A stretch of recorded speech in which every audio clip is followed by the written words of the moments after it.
Ilus aed ei sünni iseenesest. Selleks on vaja palju tarkust ja kuhjaga tööd, et probleemidelegi vastu seista. Merilin Mental viib meid kaunisse aeda Inglismaal.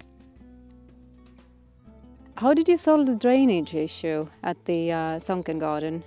Well, we have a moat that surrounds the building on 3/4 of the site, and we've just piped the water into there, which works okay if the water level isn't up. But we've never really had this terrace very submerged. We did perhaps for half a day about 20 centimetres, but then it would just naturally run away. And the gully is not visible. You've covered it with stone, yes? Yeah, we covered it with stone and cut a cross in the middle so that the water could percolate away there through that. You've designed the whole garden yourself. Did you start with a proper plan? Yes, we had a survey done, which seemed horrendously expensive at the time, but it was very necessary to do that because it enabled me to work with the levels properly.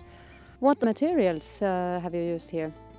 Because my garden was put down in the 90s, I've used mostly British sandstone, which we sourced from Yorkshire ourselves, and in conjunction with bricks and some gravel.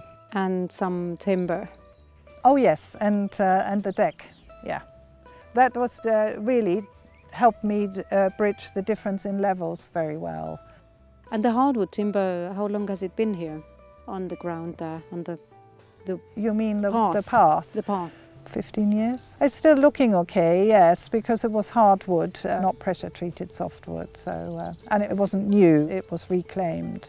Do you have snail or slark problems here, or yes, what are because the main pests? we have a lot of water. We are surrounded by water, and I have a little pond just outside my sort of kitchen area. We have a lot of slug. What do you do about them? You really want to know?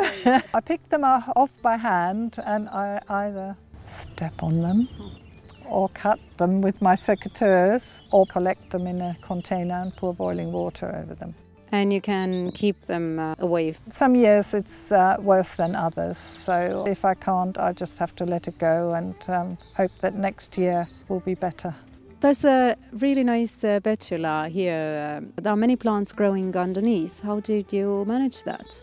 Well, I think they're still holding on from when the tree was small and there was a lot of light available. They're not doing so well, but most of it is actually Vinca minor, which doesn't mind shade. That's slowly creeping across the bed. It's not the most colourful part of the garden, but...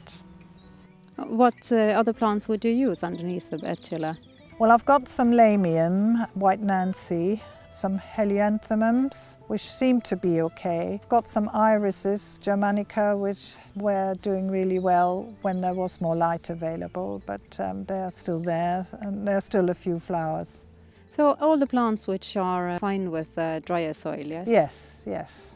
You have alkaline soil, but you're also growing acid-loving rhododendrons. How do you do that? Yes, but I have them growing in ericaceous compost in pots, and they seem to do very well. I've had them in there nearly 20 years, and they flower every year. How do you keep them fresh? Every spring we scratch the top surface off and replace it with fresh ericaceous compost, and also give them an ericaceous feed, osmocote, something like that. But I do water them from the tap, so they get hard water and they still don't seem to mind.